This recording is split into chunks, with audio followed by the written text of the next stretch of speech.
Hello everyone, welcome to my YouTube channel.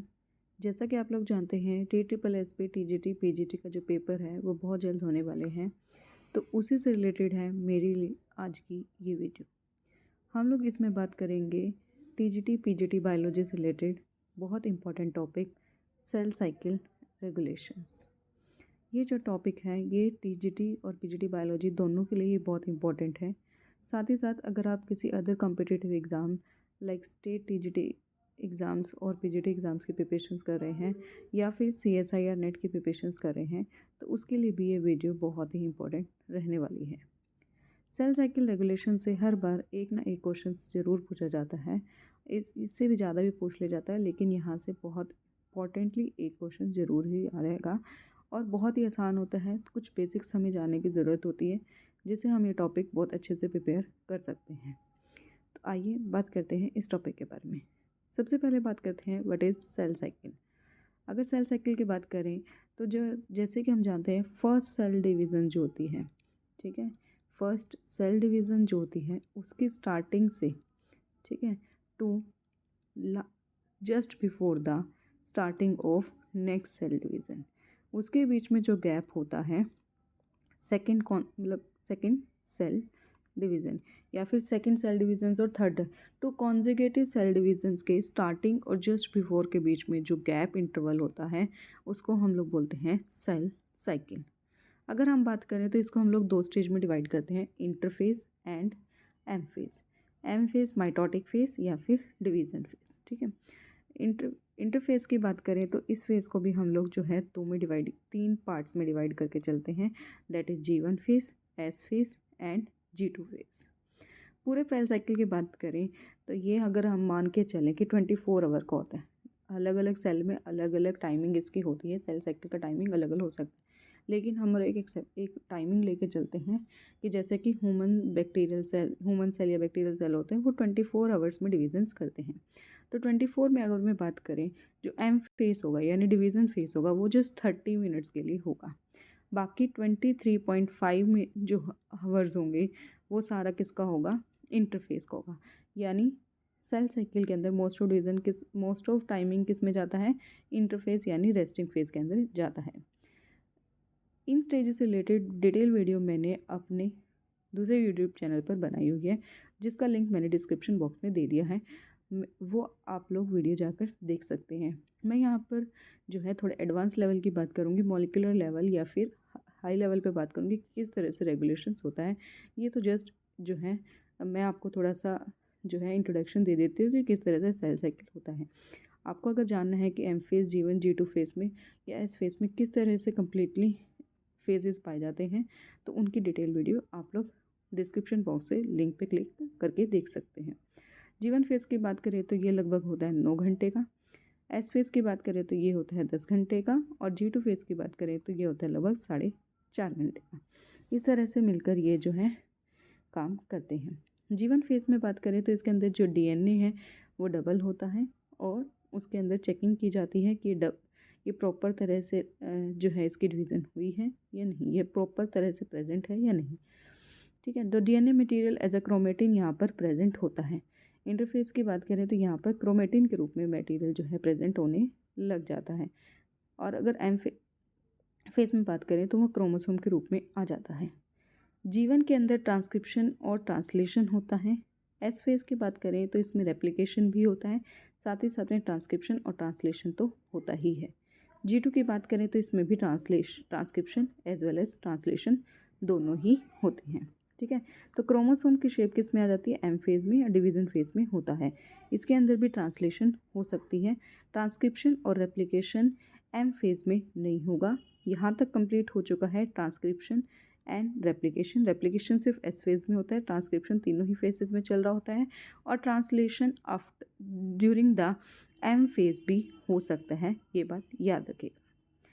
अगर बात करें सेल साइकिल रेगुलेशंस की तो की रेगुलेटर जो होता है सेल साइकिल के दौरान वो होता है CD जो होता है एक हेटेरोडाइमर होता है, यानी दो चीज़ों से मिलकर बना होता है।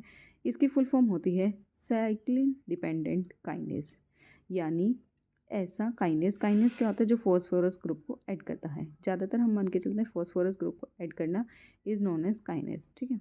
तो साइकिलिंग के ऊपर डिपेंडेंट होता है अपनी एक्टिविटी को करने के लिए, अपने आप को करने के लिए किसके ऊपर डिपेंडेंट होता है, साइक्लिन के ऊपर। साइक्लिन एक सब यूनिट होती है जो कि प्रेजेंट होती है ड्यूरिंग द सेल साइकिल। तो दीज आर द टू सब यूनिट्स प्रेजेंट। तो साइक्लिन जो होती है एक रेगुलेटरी सब यूनिट होती है, ये एक माउंट होती है, इसके अंदर कोई कैटेलिक एक्टिविटी प्रेजेंट नहीं होती है। जबकि सीडीके क्या होती है, कैटेलिक एक्टिविटी होती है और या फिर इसके अंदर काइनेज एक्टिविटी पाई जाती है जो कि साइक्लिन के ऊपर डिपेंडेंट है। अगर साइक्लिन प्रेजेंट है तो ही ये सीडीके जो है अपनी एक्टिविटी को कर पाता है, अदरवाइज सीडीके अपनी एक्टिविटी को कर नहीं पाएगा। ठीक है, तो सीडी के अंदर कैटेलिक एक्टिविटी होती है बट ये रेगुलरी सब यूनिट नहीं होती, जबकि साइक्लिन एक रेगुलरली सब यूनिट होती है, इसके अंदर कैटेलिक एक्टिविटी नहीं पाई जाती। राइट, नेक्स्ट बात करते हैं concentration of cyclin changes during cell cycle. याद रखिएगा साइक्लिन जो है एक रेगुलेटरी यूनिट है, इसलिए इसकी कंसंट्रेशन मैटर करती है, ना कि इसकी activity. Whereas activity of CD के changes during the cell cycle, यानी पूरे G1 G2 एस फेज के अंदर जो है एक्टिविटी चेंज होती है C2 की, CDK की, जबकि साइक्लिन की क्या होती है, जो है कंसंट्रेशन चेंज होती है। ठीक है, अगर बात करें G1 फेज़ के अंदर, तो G1 फेज़ के अंदर जो होती है G1 और CDK जो है एक्टिव होता है और इसी तरह G1 साइक्लिन कंसंट्रेशन जो है उसकी प्रेजेंट होती है। याद रखिएगा साइक्लिन के साथ कंसंट्रेशन यूज़ करना है और CDK के साथ एक्टिविटी यूज़ करनी है।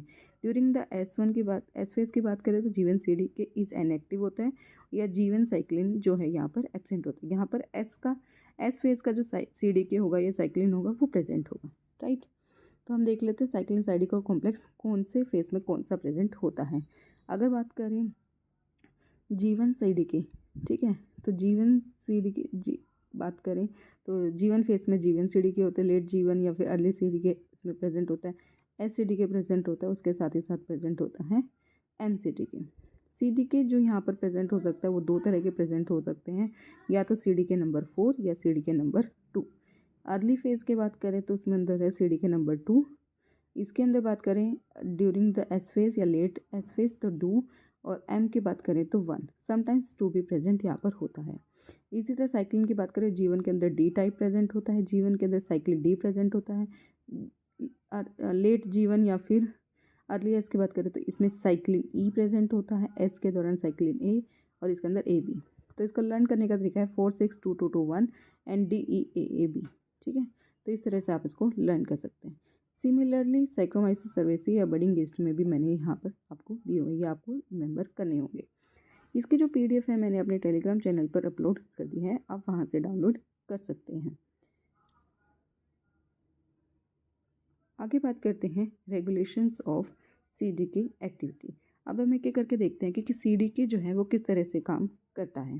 ठीक है, तो CDK की एक्टिविटी ही एक तरह से सेल साइकिल को रेगुलेट करती है, क्योंकि वो अपनी साइकिल के ऊपर डिपेंडेंट होता है। तो ये जो है 3 तरह से कर सकता है, या तो वो साइक्लिन के ऊपर होगा, या फिर वो फॉस्फोराइलेशन करेगा या डिफॉस्फोराइलेशन करेगा, यानी फॉस्फेट ग्रुप को ऐड भी कर सकता है या फॉस्फेट ग्रुप को रिमूव भी कर सकता है। तीसरी जो होते हैं CDK इनहिबिटर्स, जो CDK इनहिबिटर्स होते हैं वो CDK के ऊपर आके अटैच हो जाते हैं, जिससे उसकी एक्टिविटी इनहिबिट हो जाती है, यानी वो अपनी काइनेज की एक्टिविटी को नहीं कर पाते हैं। तो उस तरह से भी रेगुलेशन जो है होता है। अगर साइक्लिन प्रेजेंट है तो उसकी प्रेजेंट और एब्सेंट बहुत मायने रखती है CDK एक्टिविटी के लिए। साइक्लिन प्रेजेंट है उसके बाद भी वो फॉस्फेट ग्रुप ऐड नहीं कर पा रहा है तो भी, या फॉस्फेट ग्रुप ऐड कर रहा है तो भी उसकी एक्टिविटी इंक्रीज या डिक्रीज करेगी। तीसरा, अगर साइक्लिन और फॉस्फेट ग्रुप होते हुए भी इनहिबिटर उसके साथ अटैच्ड हो गया है तो वो अपनी एक्टिविटी को नहीं कर पाएगा। इस तरह से जो है CDK की एक्टिविटी रेगुलेट होती है इन तीनों के द्वारा। एक एक करके हम लोग इसको डिटेल में पढ़ लेते हैं कि किस तरह से होता है। सबसे पहले बात करते हैं रेगुलेशन बाय साइक्लिन। ठीक है, जैसे कि हम बात करें, मैंने आपको पहले भी बताया था कि जो G1 के है, G1 के अंदर कौन सा CDK प्रेजेंट होना चाहिए 4 6, और साइक्लिन कौन सा होना चाहिए D टाइप। मान लीजिए साइक्लिन तो प्रेजेंट, CDK तो प्रेजेंट है 4 6, यहाँ पर मान लीजिए CDK तो 4 प्रेजेंट है, बट अगर हमारा जो है जो इसके साथ CDK को कौन सा साइक्लिन चाहिए होता है, यहाँ पर D टाइप चाहिए होता है, बट अगर वही नहीं प्रेजेंट है तो हम जो है ये एक्टिविटी कैसे कर लेंगे। मान लीजिए G1 के दौरान उसे चाहिए था D type cyclin, but present है A, तो वो अपनी एक्टिविटी को नहीं कर पाएगा। या फिर S के दौरान हम मान के चलें तो उसको कौन सी एक्टिविटी चाहिए थी, जो है S के दौरान उसको चाहिए था A वाला जो है साइक्लिन चाहिए था, बट उसके पास प्रेजेंट कौन सा है डी टाइप, तो भी वो काम नहीं करेगा। मतलब जो साइकिल का फेस प्रेजेंट है उस टाइम पर वही साइकिल वहाँ पर प्रेजेंट या फिर वही सी डी के प्रेजेंट होना चाहिए, तो उस बेसिस पर ये एक्टिविटी काम करती है। ठीक है, तो यहीं पर मैंने वही ग्राफ आप लोगों को बनाया हुआ है, जैसे कि देख लीजिए आप लोग। तो G1 GS और G2 M फेज की यहाँ पर बात हो रही है। ठीक है, तो G1 साइकिल की कंसंट्रेशन अगर इंक्रीज़ हो रही है, ठीक है, तो उसके साथ साथ उसकी एक्टिविटी भी इंक्रीज़ होगी। फिर S साइकिल की इंक्रीज होगी, तो उस तरह से यहाँ पर इंक्रीज़ होता जाएगा। फिर M के दौरान M साइकिल जो है इंक्रीज़ होता जाएगा। तो इस तरह से जो है इसकी एक्टिविटी डिपेंड करती है ड्यूरिंग द फेसेस। ठीक है, सो सीके के साइक्लिन जो कॉम्प्लेक्स होता है वो माइटोजन द्वारा सिंथेसिस किया जाता है और डिग्रेडेन किया जाता है यूबिक्विटिन प्रोटोसोमल डिग्रेडेशन द्वारा। राइट, तो इसके अंदर एसएफ बॉक्स बनता है जो कि इसकी डिग्रेडेशन कर देता है। नेक्स्ट बात करते हैं फॉस्फोराइलेशंस और डिफॉस्फोराइलेशन द्वारा कैसे जो है रेगुलेशन होती है सीडीके के एक्टिविटी की। तो इसके अंदर बात करते हैं, फॉस्फोराइलेशन का मतलब है फॉस्फेट ग्रुप का ऐड होना और डिफॉस्फोराइलेशन का मतलब है फॉस्फेट ग्रुप का रिमूव होना। ठीक है, अगर जो है इनहिबिटरी साइड से फॉस्फेट ग्रुप को रिमूव करना ही उसकी एक्टिविटी को इंक्रीज़ करना है, या फिर एक्टिवेटिंग पोजीशन के ऊपर जो है फॉस्फेट ग्रुप को ऐड करना भी उसकी एक्टिविटी को इंक्रीज़ करता है। ठीक है, दोनों ही तरह से ये जो है पूरा का पूरा कॉम्प्लेक्सिटी के साइक्लिन जो है एक्टिव हो जाएगा अगर साइक्लिन से फॉस्फेट ग्रुप रिमूव कर दिया जाएगा उसकी इनहिबिटरी पोजीशन से। बट अगर फॉस्फेट ग्रुप जो है एक्टिवेशन पोजीशन पर ऐड कर दिया जाएगा तो भी जो है इस कॉम्प्लेक्स की एक्टिविटी जो है इंक्रीज़ हो जाएगी। ठीक है, फॉर एग्जांपल ले लेते हैं एम फेज के दौरान। यहाँ से बहुत इंपॉर्टेंट क्वेश्चन है, यहाँ से एक ना एक बनता था कि कौन सी इनहिबिटरी पोजीशंस होती है और कौन सी एक्टिवेशन होती है। जैसे कि मान के चलते हैं साइक्लिन बी और सी डी के, ये जहाँ पर जो है इनएक्टिव यहाँ पर होता है। ठीक है, इनहिबिटरी पोजीशन यहाँ पर होती है टायरोसिन की 15 पे और एक्टिवेशन पोजीशन होती है 161 पे। ठीक है, यहाँ पर अगर हम बात करें एक प्रोटीन काइनेज होता है WEE1।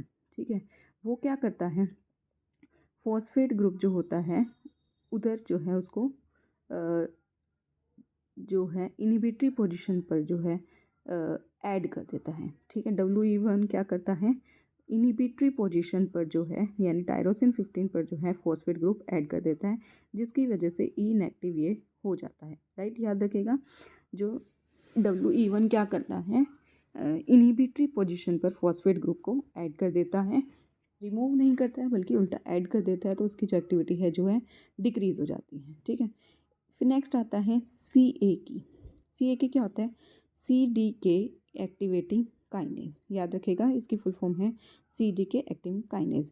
एक्टिवेटिंग मतलब एक्टिवेटिंग पोजीशन पर जो है काइनेज को ऐड करेगा। राइट, तो इसके जैसे नाम से ही पता है कि इसकी कहाँ पर ऐड करेगा, एक्टिवेटिंग पोजीशन। और एक्टिवेशन पोजीशन कौन सी है, थ्रियोसिनिन 161, तो वहाँ पर जो है फॉस्फेट ग्रुप को ऐड करना ही जो है यहाँ पर इंक्रीज़ करना। बट आप याद रखिएगा अभी जो है ये इनएक्टिव है, क्यों है, क्योंकि जो इसकी इनहिबिटरी पोजीशन थी उस पर टायरोसिन 15 थी, उस पर WEE1 ने जो है फॉस्फेट ग्रुप ऐड कर दिया था, तो इस वजह से ये अभी भी इनएक्टिव है। तो इसको रिमूव करना होगा, उसके लिए होगा CDC25। ठीक है, ये फॉस्फेटेज होता है जो कि रिमूव करता है phosphate from the inhibitory position. याद रखिएगा, CDC25 क्या करता है, पोजीशंस को फॉस्फेट ग्रुप को रिमूव करता है फ्रॉम टायरोसिन 15। ठीक है, तो ये तीन जो है हमारे काइनेज इंपॉर्टेंट रहेंगे। सबसे पहले WE1 जिसे protein tyrosine kinase which causes phosphate which added phosphate group at the tyrosine 15, it prevents cell division. याद रखेगा, it is a inhibitory whereas these are the activating. ठीक है, ये दोनों एक्टिवेटरी होते हैं और ये इनहिबिटरी होता है। CA क्या होता है, CAD activating kinase phosphorylate activation position at threonine 161।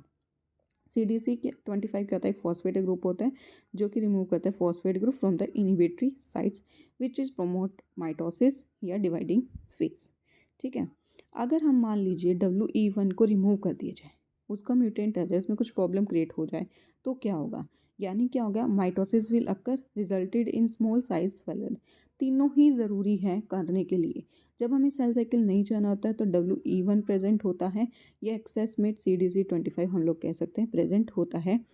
तो उस टाइम पर क्या होता है, स्मॉल साइज फॉर्मेशन होंगे, क्योंकि वो क्या करेगा, माइटोसिस को रोक नहीं पाएगा, तो अल्टीमेटली डिक्रीज G2 फेज जो है यहाँ पर हो जाएंगे और M फेज जो है जर्ली आ जाएगा, जिसकी वजह से छोटे साइज़ के बन जाएंगे।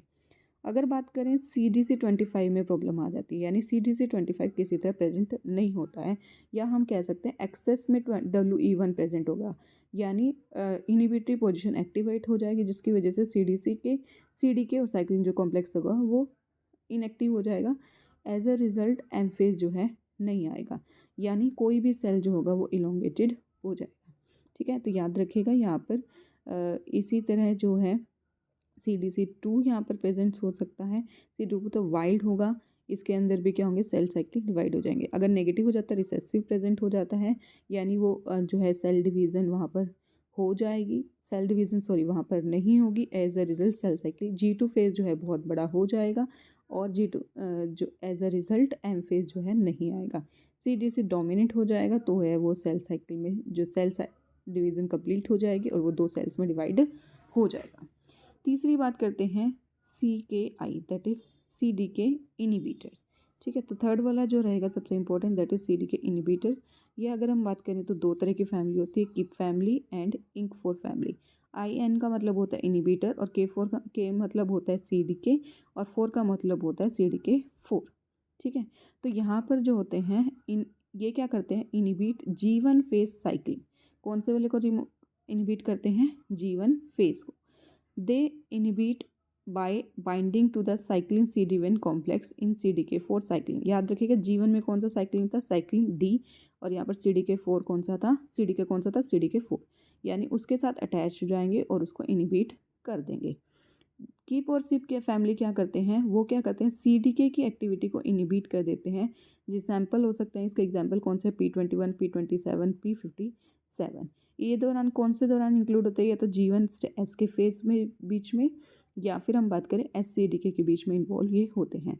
बट G1 के दौरान कौन इन्वॉल्व होता है, इंक4। ठीक है, इसके एग्जाम्पल है P16, P18, P15, P19। ये क्या करते हैं, इनिबिटरी पोजिशन पर एज हो जाते हैं। ठीक है,